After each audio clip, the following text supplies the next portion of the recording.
कुमार है, मैं गांव गोगवान जलालपुर निवासी हूँ। परवीन कुमार जी, आप किन मुद्दों को मन में रखकर मतदान करेंगे?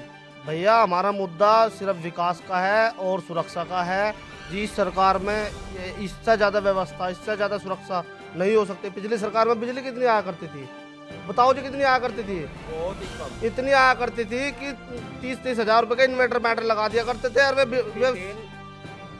कोटे के अंदर बिकना ही बंद हो, इतनी वो भी बिजली के कारण। इन्वर्टर बैटरी शाम के टाइम डाउन, और अब जो इन्वर्टर बैटरी की जरूरत ही नहीं पड़ती। सरकार ने इतना बढ़िया जाल बचा रखा, ये यंत्र शाम ले जाओ, आधा 15 मिनट लगा है, 10 मिनट जाने में। अब जा कहाँ जा टाइम लग रहा, कुछ नहीं। इस सरकार ने इतनी अच्छी व्यवस्था करी। पिछले सरकार गुंडा की सरकार थी, गुंडा राज चल रहा था। इस टाइम कोई गुंडा राज नहीं है, इस टाइम है राम राज, ओनली योगी राज। बोलो योगी बाबा की, बोलो योगी बाबा की, मोदी योगी, मोदी योगी। हमारा नेता कैसा हो, सुरेश राणा जैसा हो। हमारा ओनली पूरा गांव समर्थन कर रहा है बीजेपी सरकार को। तो बीजेपी सरकार ही आएगी, सुरक्षा की सरकार है। और 100% है हमारे मैं रात को 2-2 बजे थाना भवन से यहाँ आता हूँ अपने गांव में।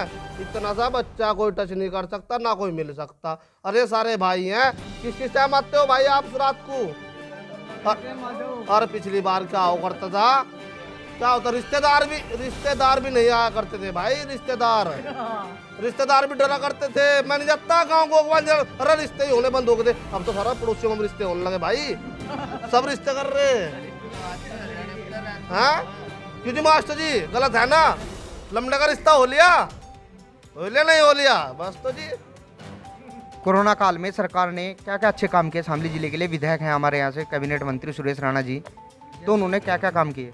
चीज़ें मैं देख रहा हूँ कई दिनों से चल रहा है, मैं आप लोगों का भी देखता रहता हूँ। फिलीपीन में बेरोजगारी, रोजगार नहीं मिला, रोजगार नहीं मिला। मैं कहना चाहता हूँ कि 50,000 कांस्टेबल की भर्ती आई है। अभी प्रेजेंट में मैं BA हूँ, ग्रेजुएट हूँ। अगर मैं एलिजिबल हूँ ही नहीं, मैं टेस्ट पास ही नहीं कर सकता, तो मैं कैसे सरकार को ब्लेम कर सकता हूँ तो मेरा नंबर नहीं है? मैं राणा जी को कैसे बोल सकता हूँ कि मेरा IPS में नंबर अब क्यों नहीं पड़ रहा? मैं देख रहा हूँ बहुत दिनों से लोग बोलते हैं कि भैया हमें तो सरकार में रोज़गार नहीं मिला, हमें तो नौकरी नहीं है। आप देखिए अपनी क्वालिफिकेशन भी तो देखिए, आप एलिजिबल है भी नहीं किसी चीज़ के लिए, कोई टेस्ट पास कर सकते हैं नहीं कर सकते हैं। देखिए कोविड के बाद चीज़ें बदली हैं। आप पिछली सरकारों में देखिए, या जैसे महामारी में, अभी मैं फार्मा में हूँ, 8 साल से मैं इस फील्ड में हूँ। अभी कोविड में 3 साल 2 साल तक, 2020 में जब कोविड आया था, तो इतनी तेज़ी से इस सरकार में कोविड की मेडिसिन बना दी।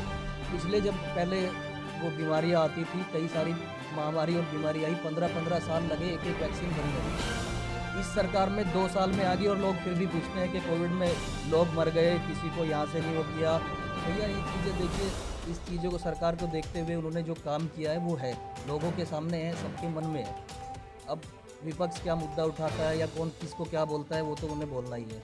प्रेजेंट में जो काम हुआ है, जो विकास हुआ है, वो है, जो वो दिख रहा है, ग्राउंड लेवल पे दिख रहा है। तो इसीलिए मैं फिर से कहूँगा एक बार फिर से योगी सरकार। कैबिनेट मंत्री ने ऑक्सीजन प्लांट का उद्घाटन किया है थाना भवन में, क्या उसका लाभ सभी जनता को मिलेगा? बिल्कुल मिलेगा जी, मिलेगा, और मिल रहा है। यहाँ भैया हर जगह जहाँ हॉस्पिटल में ये आपका ऑक्सीजन प्लांट है, पिछली बार अभी आपने देखा था ऑक्सीजन किल्लत से लोग मर रहे थे, बहुत तेज़ी से ये काम हुआ है, और लोगों को ऑक्सीजन मुहैया भी कराई है सरकार ने, ऐसा नहीं है कराई नहीं। आप तो डॉक्टर साहब से पूछिए, हरियाणा तीन कंपनी जो बाहर की थी उनसे टाई अप किया गया, और इतनी तेज़ी से वो काम हुआ, इसी सरकार ने पैसा दिया। कोविड L2 हमारे जिले शामली में ओनली हमारे माननीय मंत्री सुरेश राणा जी ने लाने का काम किया। योगी मोदी जी के आशीर्वाद से कोविड L2 आया है।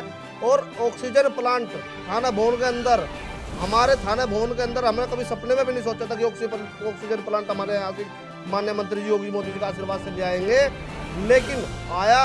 और हरियाणा के पेशेंट तक के, हरियाणा पता नहीं दूसरे राज्य के पेशेंट हमारे कोविड L2 में आकर भर्ती हो रहे हैं। इससे सौभाग्य की बात क्या हो सकती है? तो अब की बार योगी सरकार, और 2027 में भी योगी सरकार।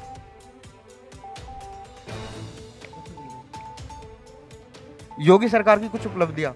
हाँ बिल्कुल, गुंडाराज बिल्कुल खत्म है यहाँ से।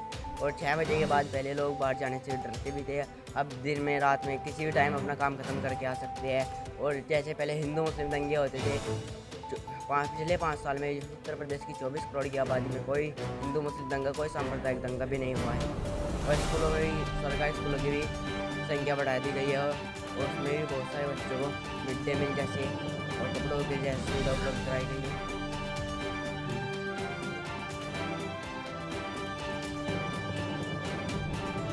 आज हम मौजूद हैं शामली जिले के थाना भवन विधानसभा के गांव गोगमान जलालपुर में, जहां से हमने जनता से बातचीत की और जनता ने एक बार फिर योगी सरकार पर भरोसा जताया है।